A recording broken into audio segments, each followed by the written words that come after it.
네, 반갑습니다. 방금 소개받은 최승재입니다. 어, 지금 저희 대한변호사협회 법제연구원은 2015년 9월 9일에 처음 만들어졌습니다. 그래서 지금까지 이제 여러 가지 연구들을 해오고 있는데 대외적으로 저희가 연구 성과를 공청회 형식으로 발표하는 것은 이번이 처음인 것 같습니다. 그래서 아마 저희가 뭐 하는 곳인가라고 하실 수도 있으실 텐데 기본적으로 대한변호사협회 내부에서 대한변호사협회 내부의 어떤 그 필요한 연구들을 진행하고 경우에 따라서는 오늘처럼 이와 같은 이제 연구 성과를 공유하고 법안으로 또 진행하기 위한 여러 가지 일들을 하고 있습니다. 본 연구는 저희가 2016년 그 1년을 들여서 연구를 지속적으로 해왔고 저희 대한변호사협회 법제연구원의 연구위원님들 두 분을 모시고 같이 진행을 했습니다. 그래서 그 과정에서 이제 오늘 여기 계신 여러 참석하신 선생님들께서 가지고 계신 그 법안이 만들어졌고 사실은 지금 공유되어 있는 법안은 그 결과물일 뿐입니다. 실질적으로는 이 공유되어 있는 결과물인 법안을 뒷받침하는 해설서가 사실은 200페이지 정도의 분량으로 존재합니다.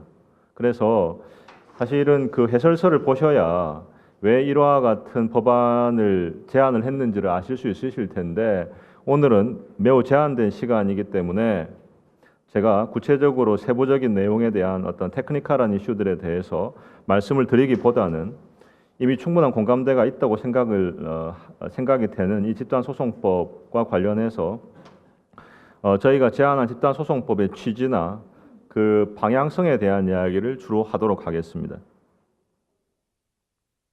먼저 이 포괄적 집단소송법의 제정과 관련해서 본격적인 이야기를 하기 전에 저는 이 이야기를 한 말씀 드리고 싶습니다. 한 어머니가 있습니다. 생명의 탄생에 대해서 어머니가 되었다는 것에 대해서 매우 기뻐합니다. 한 아버지가 있습니다. 그래서 무언가라도 좀 잘해주고 싶어서 애가 좀 더 나은 환경에 두고 싶어서 가습기도 사고 뭔가 균이 있을까 해서 살균제도 넣었습니다. 근데 그 자신이 한 일이 자신이 가장 소중하게 여겼던 일의 비극의 시작이라고 생각을 못했던 사안이 있습니다. 이와 같은 경우에 저희가 이 국민을 우리 사회 공동체의 우리의 동료가 이런 상황에서 할 수 있는 것이 눈물을 흘리는 것밖에 없다면 이 사회는 사실 제대로 된 역할을 국민에 대해서 하고 있지 못하는 것이라고 생각합니다. 아마 이 점이 우리 금태섭 의원님이나 아니면 우리 변협의 김현 회장님께서 말씀하셨던 바로 그 포인트라고 생각합니다. 한 나라의 국민의 목숨값은 그 나라의 국격입니다. 제가 예전에 대법원에서 일을 하면서 항공기 사고에서 대한민국 국민의 목숨값과 같은 사고를 당했을 때에 미국 국민인 사람의 목숨값이 서로 달라지는 것에 대해서 그리고 거기에서 발생하는 사망사고 위자료에 대해서 위자료 액수에 대한 종전의 관행이 매우 잘못되었다라고 하는 점에 대해서 있었던 재판연구관들 사이에서도 공감을 하면서도 그것을 갑자기 끌어올리기는 매우 어렵다라고 하는 이야기들을 한 적이 있는데 사실은 그것이 절차적으로 어떻게 되었든 다시 한번 강조드리고 싶지만 한 나라의 국민의 목숨값은 그 나라의 국격입니다. 어느 나라에서 사고를 당했냐 또는 어느 나라의 국민에 따라서 사고가 배상이 되기도 하고 그렇지 않거나 또는 손해배상액이 현저히 달라진다면 또 우리나라 국민의 목숨값이 다른 나라 국민에 비해서 현저히 낮다면 그것은 단순히 어떤 경제적인 규모나 어떤 경제적인 어떤 부유함의 정도의 문제만이 아니라 그 나라 국민으로서의 그 나라가 어떤 그 국민에 대한 처우를 하는가의 문제라고 생각하고 이 문제를 바라봐야 된다고 생각을 합니다. 이런 점에서 이제 저희들은 이 법이 만들어져야 된다고 생각을 했고 연구를 시작했습니다. 비교법적으로 놓고 보면 제가 이 이야기부터 먼저 드리겠습니다. 그 비교법적으로 놓고 보면은 전 세계에는 그 두 가지 종류의 크게 입법 예가 있는 것 같습니다. 하나는 프랑스나 일본, 브라질 등에서 한 2단계 집단 소송이고, 하나는 미국식의 집단 소송입니다. 그런데 문제는 뭐냐면 왜 하필 포괄적 집단 소송이냐? 저희가 보기에는 이 연구를 하는 과정에서 사실은 다양한 생각들을 냈습니다. 그러니까 지금 바로 이 옆에 있는 이웃 나라인 일본에서 발의되는 2단계 집단 소송 방법으로 법안을 만드는 것도 생각을 했고, 실제 법안도 상당히 진행시켜 봤고요. 그러나 그럼에도 불구하고 종래에 저희가 지금 발의되고 있는 다수의 입법들은 보면 증권 관련 집단 소송법을 기초로 해서 그걸 손대는 정도 수준으로 해서 계속 법안이 발의되고 있는 것 같습니다. 그러면 과연 이 틀을 그대로 가져가는 게 좋을지, 아니면 2단계 집단 소송과 같은 대륙법 체계에서 논의가 되었던, 어떻게 보면 단체 소송의 약간의 확장판이라고 할 수 있는 변형된 집단 소송을 하는 것이 나을지에 대한 검토를 하였었는데, 뭐 저희들이 내린 결론은 사실은 그래서 1년이나 시간이 걸렸을 수도 있습니다만, 증권 관련 집단 소송법을 이미 운영한 경험이 있는 우리가 지금 2014년, 2015년 정도에서 새로 도입되어서 이제 아직까지 입법의 결과물로서의 어떤 사법적 판단이나 또는 운영에 대한 경험이 매우 일천한 2단계 집단 소송을 도입해서 굳이 우리가 그 실험을 다시 해볼 필요는 없지 않겠나라는 생각을 했고요. 또 하나는 일본이 지금 도입하고 있는 2단계 집단 소송이 가지고 있는 제도적인 한계가 분명히 있을 거다라고 하는, 특히 그것이 적격 소비자 단체를 중심으로 하는 이런 식의 제도가 이미 소비자 기본법을 통해서 단체 소송의 형식이긴 하지만 시도되었지만은 오히려 집단 소송법보다도 더 안 쓰인 게 아닌가라고 하는 점 등에 대해서 생각해보고, 저희는 그렇다면 그런 식의 어떤 그 시행착오를 겪기보다는 이미 시행착오를 겪어서 어느 정도 알고 있는 증권 집단 소송법을 기초로 해서 법안을 만들 때, 다만 종래 증권 집단 소송법이 왜 활용되고 있지 않았나에 대한 선행적인 연구를 이미 제가 2013년에 서울지방변호사회의 법제연구원의 부원장을 하면서 연구를 하면서 느꼈던 부분이나 연구한 바가 있었기 때문에, 그러한 연구한 지점들을 좀 더 확장해서 포괄적인 집단 소송법을 만들어야 되겠다라고 하는 생각을 하게 되었습니다. 그런데 왜 포괄적 집단 소송이냐? 이 부분도 사실은 향후에 논란이 될 수 있을 것 같고, 오늘 실제로도 토론문을 보면 이 부분에 대한 논의가 있습니다. 그런데 저는 단언컨대 지난 1년간의 연구를 하면서 느꼈던 것은, 그리고 확신을 가지고 있는 것은 포괄적 집단 소송이어야 한다라고 하는 것입니다.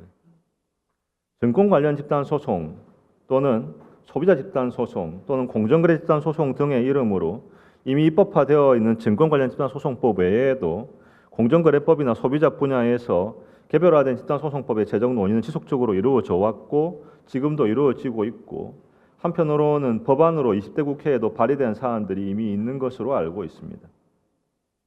그러나 이와 같은 개별적인 법안들은 실제 예를 들어 증권 관련 집단 소송법의 예를 보더라도 심지어 그 본격적인 논의를 하기 전에 그 집단 소송의 대상이 되는지 여부에 대해서 이미 논란이 있고, 아울러서 집단 소송의 대상이 되어야 한다고 판단됨에도 불구하고 그 대상이 한정되어 있기 때문에 집단 소송과 연결되어 있는 예를 들어 증권 집단 소송 같은 경우에 자본시장법 상에 있어서의 규정과의 연계성으로 인해서 집단 소송 허가가 되지 않았다가 제가 뭐 대법원에 근무하던 때이긴 합니다만, 그 대법원에서 그와 같은 하급심의 결정이 잘못되었다라고 해서 허가를 하는 취지의 파기환송을 한 사건들도 있었습니다. 그 사건에서 다행히 대법원이 그와 같은 결단을 했기 때문에 그렇지 않고 만약에 그 사건에서도 허가가 되지 않았더라면은 바로 그것이 집단소송법이 포괄화되지 않고 개별적으로 파편화되어 있을 경우에 발생하는 문제점을 정확하게 보여주는 것이라고 생각합니다. 다소 기술적으로 포괄적 집단소송법의 법안에 있어서 법안을 조율하는 과정에 저희도 지속적으로 사실은 다른 저희 연구원 같은 경우에는 실제로 상근 연구원들이 아니고 비상근으로 다른 실제 본인의 변호사 일을 하시면서도 공익적인 관점에서 우리나라에서 가장 대표적이고 그리고 우리나라에 가장 많은 전문가들이 속해 있는 우리 대한변협에서 이와 같은 포괄집단 소송법안을 내지 않는다면 과연 누가 내겠는가라고 하는 그런 사명감을 가지고 1년간을 연구를 해봤습니다만 실제로 포괄집단 소송법은 테크니컬한 관점에서 여러 가지 난점들이 있고 극복해야 될 과제들이 있고 조율해야 될 점들이 있었습니다. 하지만 어렵다고 하지 않을 수는 없는 일이고 어렵더라도 오늘을 계기로 해서 저희가 던진 법안에 대해서 다양한 의견들이 나와서 그 법안을 통해서 저희가 포괄적 집단 소송법으로 나아가야 된다는 점에 대해서는 저희 대한변호사협회 법제연구원을 책임지고 있는 원장으로서 또 한편으로는 그 법제연구원에서 이 연구를 했던 연구원의 일원으로서 반드시 말씀을 드리고 싶습니다. 그렇게 함으로써 국민의 권리 구제를 위한 기본적인 형식으로서 마치 우리가 민사소송법에서 공동소송에 대해서 공동소송 제도가 왜 있냐라고 물어보는 게 이상한 것처럼 집단소송 제도는 당연히 우리 법에 있어서의 국민의 권리 구제를 위한 기본 형식의 하나로 우리 법의 일부가 되어야 한다라고 생각을 합니다. 이와 관련해서 지금 반드시 근데 짚고 넘어가야 될 부분이 뭐냐면 이 입법 과정에서 앞으로 일어나게 될 일들 중에서 제가 예측하는 것들입니다. 이게 뭐냐면 종래 증권 관련자 소송법의 입법 과정을 돌이켜 생각해 보면 증권 관련자 소송법 하에서 초기에 나왔던 법안이 어떻게 변형되어 갔는가라고 하는 점에서 많은 변형들이 있었고 그 많은 변형들은 실질적으로 놓고 보면 반드시 균형점을 찾았다라기보다는 이 정도라면 들어와도 별 문제가 없다라고 하는 법안이 들어온 게 아닌가 싶습니다. 그런데 그 관련해서 가장 사실은 논란이 되고 가장 그 문제점으로 지적되어서 실제 제가 보기에는 제가 이미 증권 관련 집단 소송법 개정론이라고 하는 책을 하나 낸 게 있는데요. 거기에서 저희가 지적한 부분들이 바로 뭐냐면 사실 지금 증권 관련 집단 소송법은 쓰이지 않고 활성화되지 않는다라고 비판을 받고 있지만 원래 애초에 탄생부터 쓰지 않기로 하는 법을 만든 게 아닌가. 내지는 쓰이지 않아야 하는 것이 원래 숙명이었던 법을 만든 것은 아닌가 하는 생각을 가지고 있습니다. 이게 무슨 말인가라는 생각을 하실 텐데 사실 남소의 문제 또는 기획소송이라고 하는 단어에 대해서는 법률가라면 한번 곰곰이 곱씹어 볼 필요가 있습니다. 남소가 무엇입니까? 내지는 기획소송이 도대체 무엇입니까? 물론 소의 제기도 권리남용이 되는 경우가 있고 그러한 권리남용은 적절한 방법으로 왜냐하면 민사소송법에서도 신의칙이나 권리남용에 의한 권리남용 규정에 의한 제재는 충분히 가능하다는 것은 이미 확립된 견해입니다. 그런데 문제는 남소에 더 나아가서 기획소송이라고 하는 단어를 쓰는 것에 대해서는 매우 신중할 필요가 있습니다. 왜냐하면 사실 모든 소송은 원고에 의해서 기획된 소송입니다. 원고가 제기하지 않은 소송이 실제 어떻게 법정에 들어설 수가 있겠습니까? 원고가 결심하지 않은 소송이 법정에서 판단될 수가 있습니까? 모든 소송은 기획소송입니다. 그것을 소비자 단체에게 맡겨도 그 결론은 마찬가지입니다. 그 지점에 있어서 남소나 기획소송이라고 하는 단어를 가지고 집단소송법 제도의 도입에 강한 필요성이 있고 아까 제가 분명히 말씀 올렸던 것처럼 한국가의 국민의 목숨값은 그 나라의 국격이라는 점에 동의를 하신다면 오히려 그런 지점을 들어서 반박을 하기보다는 실제로 전체 우리 법체계 안에서 이 소송이 들어왔을 때에 적절하게 조화가 될 수 있는 지점 내지는 법리적인 지점에 대해서 어떻게 조화를 해서 이 제도를 집어넣을까에 대해서 논의의 중점이 맞추어 주었으면 합니다. 그럼 불필요하거나 제가 보기에는 다소 소모적인 또는 반대를 위한 반대가 향후 입법 과정에서 이루어지면 안 되겠다라고 하는 것이 제가 반드시 드리고 싶은 말씀입니다. 사실은 테크니컬한 점들에 대해서 좀 더 말씀을 드릴 수도 있지만 그것은 다음에 또 기회가 있을 거라고 생각이 돼서 모두에서는 아주 기본적으로 제가 공유하였으면 또는 동의를 얻었으면 하는 사항에 대해서 먼저 말씀을 드렸습니다.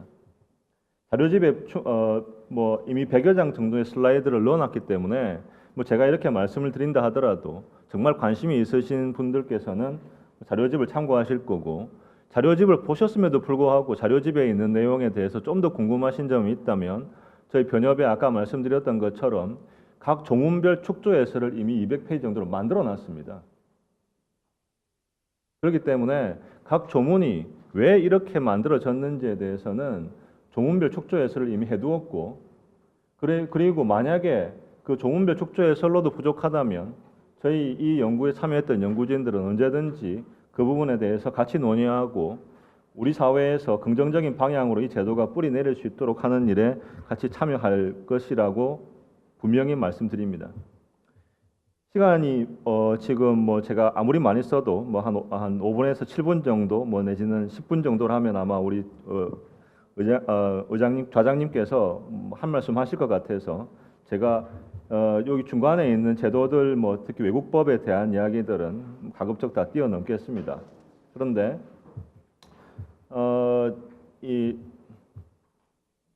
아마 이제 주로 그 관심이 많으신 제도가 아마 1번 제도일 텐데요. 이 관련해서는 우리 오늘 토론자로 하신 서희석 교수님께서 아주 좋은 논문들을 많이 쓰셨기 때문에 상세한 내용 그걸 보셔도 되고, 아니면 저희가 또 만들어 놓은 자료를 저희 변협에서 협회장님 이나 이제 저희 집행부에서 동의를 해주시는 범위 내에서 공유가 되시면 그걸 참조하셔도 되겠습니다. 그럼에도 불구하고 시간이 없어도 몇 가지 사항에 대해서만 조문들을 빠르게 스킵하면서라도 좀 말씀을 드리겠습니다. 기본적인 모습은 지금 보시는 것처럼 제 2조에서 아까 제가 말씀드렸던 대로 제외 신고를 하는 방식을 취했습니다. 그래서 종래 증권 관련 지난 소송법의 운영을 통해서 이미 얻었던, 특히나 이 소송에서 제가 경험적으로 중요하다고 생각하는 것이 법원의 이해나 노력입니다. 이 법원의 이해나 노력이 굉장히 중요한 것이, 법원이 사실은 이 제도를 통해서 어떻게 운영할 것인가에 대한 경험을 축적해야 되는데, 이게 만약에 2단계 집단 소송 같은 식을 했을 경우에 가장 큰 우려가 뭐였냐면, 실무를 하는 사람 입장에서는 법원이 또다시 그 시행착오를 해야 된다면 그건 시간이 너무 많이 걸린다. 우리가 또 10년을 기다려야 한다면 그건 너무 늦지 않는가 하는 점이고요. 그 지점에서 저희는 이 관할에 대해서 눈여겨보신 그 선생님들이 계신지 모르겠습니다만, 관할을 이번 그 지적 관련된 소송들에 있어서 관할 집중을 하면서 서울고등법원 관할에 있는 지방법원으로만 한정한 것을 좀 참조를 했습니다. 사실은 그렇게 해서 기본적으로 집단 소송을 하는 그 관할 법원을 제한하려고 했습니다. 사실은 집단 소송을 서울중앙지방법원을 중심으로 해서 진행시키는 것을 생각을 했습니다. 그래서 거기 2항에서 보시는 것처럼 1항에도 불구하고 당사자는 서울중앙지방법원 본원 합의부에서 이 사건을 할 수 있다고 했습니다. 그 이유는 만약에 예를 들어 생각을 해보시면, 실제로도 경험을 해보면 그런데 이게 서울중앙지방법원 정도 단위 아닌 법원에서 이런 소송을 맡게 되면 그 재판부가 어떻게 되겠습니까? 이걸 과연 핸들할 수 있는 시간이나 역량이나 노력을 과연 얼마나 평가받을 수가 있겠습니까? 그래서 그런 점에 있어서 이 유형의 집단 소송을 살리느냐 죽이느냐에서 굉장히 중요한 게 관할이라고 생각합니다. 그리고 그렇게 해서 법원 내부에서도 이 집단 소송에 대한 이해가 높은 판사들이 사실은 있어야 됩니다. 심지어 미국에서도 집단 소송을 꺼려하는 판사들도 있다고 알려져 있습니다. 왜냐하면 복잡하고 일은 해야 될 게 많은데 굳이 언론의 스포트라이트를 받아가지고 뜨고 싶은 판사가 아닌 다음에는 왜 일을 해야 되냐라고 하는 생각을 할 수도 있다는 겁니다. 하기도 한다는 것입니다. 그렇기 때문에 이 관할에 대한 문제에 대해서 저희는 여기에는 그냥 단순히 조문 하나로 이렇게 되어 있지만 많은 고민들을 했습니다. 이 장에서 소위 제기나 소송의 그 허가와 관련된 사항에서 사실은 허가 절차를 반드시 거쳐야 되는가라고 하는 것도 저희가 생각을 해봤습니다. 사실은 연구진 내부에서도 좀 고민이 있었고 반대도 있었습니다. 허가 절차를 아예 폐지해야 되는 게 아니냐. 그냥 들어오면 바로 심리를 하고, 사실은 허가 절차가 어떤 지금 역할을 하냐면 집단 소송의 경우에는 앞에 사실은 다른 민사 소송에 있어서의 적법 요건 판단과는 달리 매우 무거운, 매우 두꺼운 문이어서 이걸 넘어가는 게 사실은 어렵고, 넘어가면 거의 본안에서 사실은 거의 결론이 나는 거나 마찬가지인 상황이 되고 있다는 게 일반적으로 중론이고, 또 실제로 집단소송 중에서 정권집단소송 밖에 지금 현재 제도가 없기 때문에 그 현재 제기되어 있는 10서너 건 재등 사건 중에서 한 반 이상을 했던 님하고도 제가 여러 차례 이야기를 했는데 이 허가 제도에 대한 이야기를 하셨습니다. 그런데 그럼에도 불구하고 저는 허가를 넣어야 된다고 생각을 했고, 그 허가를 넣어야 되는 것은 미국식 제도를 따르면 본질적으로 따라오는 귀결이다 생각을 했습니다. 허가 제도를 빼려면 오히려 일본이나 프랑스식의 제도 도입을 하는 게 맞다. 그런데 그건 지금은 아닌 것 같다. 따라서 허가 제도는 주었는데 대신에 그와 관련해서 실제 이게 6조가 상당한 의미를 있는데요. 이게 대해서는 뭐 반론도 있을 수 있겠지만은 실제 이 집단 소송이 어떻게 운영되는가를 곰곰이 한번 생각해 볼 필요가 있습니다. 집단 소송의 핵심은 사실은 변호사에게 있습니다. 어떻게 보면 변호사에게 어떤 인센티브를 주느냐에 따라서 집단 소송은 활성화되기도 하고 죽기도 합니다. 실제로 뭐 저희 보고서에도 있습니다만 뭐 여러분 지금 그걸 못 보셔서 그런데 미국에서 집단 소송 제도가 너무 남발한다라고 하는 반론이 나왔을 때 제일 먼저 손을 댄 게 뭔지 아십니까? 변호사 보수를 떨어뜨리는 방안을 강구했습니다. 그 말이 뭐냐 하면 집단 소송은 사실은 돈을 누가 내고 하는 소송이냐면 변호사가 내고 하는 소송입니다. 당사자가 내고 하는 소송이 아닌 경우가 많습니다. 그러면 사실은 그 실제로 소송 비용들은 변호사가 사실은 자기 돈 집어넣고 소송을 진행하고 패소한 부담도 변호사가 다 따는 경우가 많을 겁니다. 실제로도 많습니다. 얼핏 보면 이것이 변호사에게 많은 인센티브를 준다고 생각하실 수도 있는데 거꾸로 모든 위험을 다 떠안은 변호사가 아무 인센티브도 없다면 그건 사실은 뭘 하자는 이야기나 마찬가지냐 하면 집단 소송 제도를 문의만 만들어 놓고 대충 하는 척 하자. 그런 이야기나 마찬가지입니다. 근데 저는 저희 연구진은 대충 하는 척 하자는 집단 소송을 해서는 안 된다. 할 거면 제대로 하자.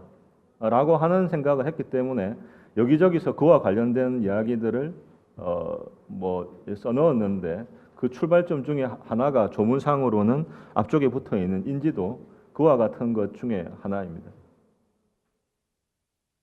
그 다음에 이제 저희가 이 소송들을 여러 가지 유형의 소송들을 다 포괄해서 포괄적으로 집어넣으려고 하다 보니까 어떤 문제점을 느꼈냐면 아까 말씀드렸던 것처럼 이게 제도마다 이게 불법 행위 유형마다 사실은 가지고 있는 속성이 있지 않습니까?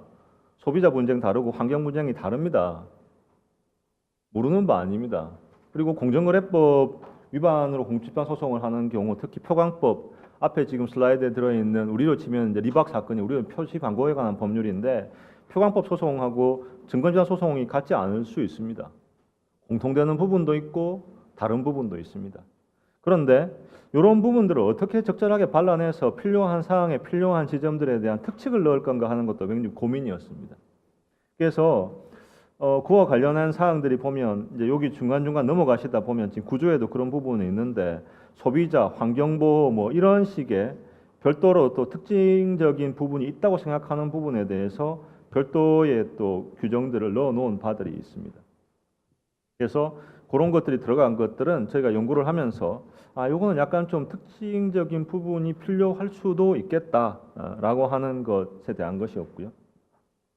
그 다음에 이게 이제 그 12조에서 이제 이거는 복수의 단이 사실은 만들어지는 경우인데 복수의 단이 만들어졌을 때 이걸 어떻게 해야 될 건가라고 하는 것에 대해서 이 묶는 방법에 대해서 이 묶는 방법은 실제 독일에서 이제 그 프랑크푸르트 프로시저라고 말하는 그 절차에서 실제로 운영했던 것들을 참조를 해서 뭐 우리나라 소송법에서도 아마 이렇게 하면 되지 않을까라고 해서 이런 규정들을 넣었습니다.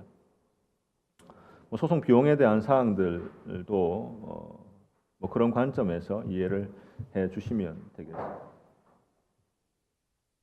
대표 당사자와 관련해서 대표 당사자가 어떠한 기준이 되어야 하는가라고 하는 것들은 미국 제도하고 비교를 해서 많이 넣었고, 그다음에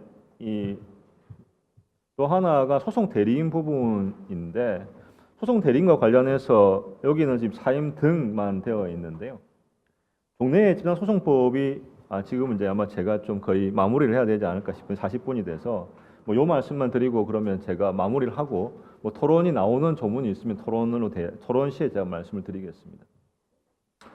이 집단소송법과 관련해 가지고 소송 대리인이 여러 건을 하는 걸 막기 위해서 소송 대리인에 대해서 증권소송법은 제한 규정이 있습니다. 그런데 저희는 그런 제한 규정은 집단소송법을 하지 말자는 이야기하고 가깝다고 생각을 한 게 왜냐하면 집단소송법을 많이 하는 전문 로펌이 있어야 됩니다. 왜냐하면 미국 같은 경우를 놓고 보더라도 되게 중형 사이즈 정도 되는 로펌들이 이 집단소송들을 전문적으로 합니다. 이게 대형 로펌들은 할 수가 없습니다. 원고 대리를 특히나 하는 건. 왜냐하면 이렇게 해버리면 이 컨플릭 이슈가 있기 때문에 대형 로펌들이 할 수가 없거든요. 그러면 중형 로펌들이 해야 되는데 아까 말씀드린 건 집단소송은 주로 변호사가 돈을 먼저 집어넣기 때문에 아예 소형은 또 자력 문제로 해서 할 수가 없는 가능성이 많습니다. 그러면 이 중형 로펌들한테 소송 대리하는 건수를 제한해버리면 어떻게 되냐 하면 사실은 제도를 만들어도 운용할 수 있는 변호사군이 없어지는 문제가 발생할 수도 있습니다. 전문성 문제도 마찬가지입니다. 따라서 뭐 그런 규정들도 저희가 생각을 해서 소송 대리인에 대한 사항들도 같이 손을 봤습니다. 사실은 이 제도와 설계에 관련해서 저희가 굉장히 신경을 많이 쓴 것이 소송 절차도 있고 또 특히 정급법 관련된 부분들에서 소송 절차에서 신경을 많이 썼고요. 그 다음에 또 하나 중요한 게 분배 절차라고 저희는 이해를 했습니다. 받는 것도 중요한데 분배해서 어그러져 가지고 돈이 들어오고 난 다음에 아주 나쁜 모습이 발생하면 문제가 많고요. 프랑스나 일본 제도에 있어서도 제가 이번에 일본에서 나온 대법원의 애교도 보면 그런데 소송 절차뿐만 아니라 분배 절차에 대한 신경을 많이 쓰고 있습니다.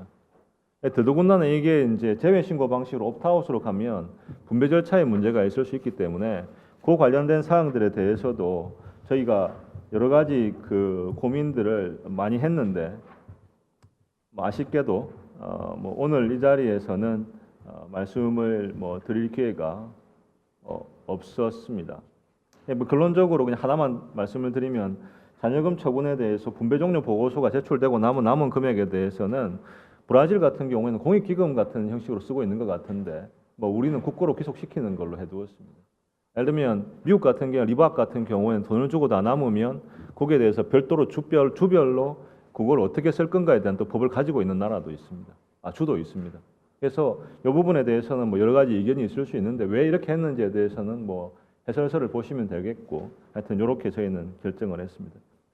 시간이 많지 않아서 뭐 이 정도에서 마무리를 하되 다만 분명히 이것이 제대로 논의된다면 뭐 또 뵐 기회가 있을 것이라고 생각을 하기 때문에 뭐 이 정도에서 마무리하고 저희 변협은 이 법안을 만들면서 단 하나의 생각, 우리 변호사들의 사명이 무엇인가? 우리 변호사들의 사명은 그 처음부터 끝까지 공익을 위해서 봉사하고 그 공익의 핵심은 우리 국민에게 있다.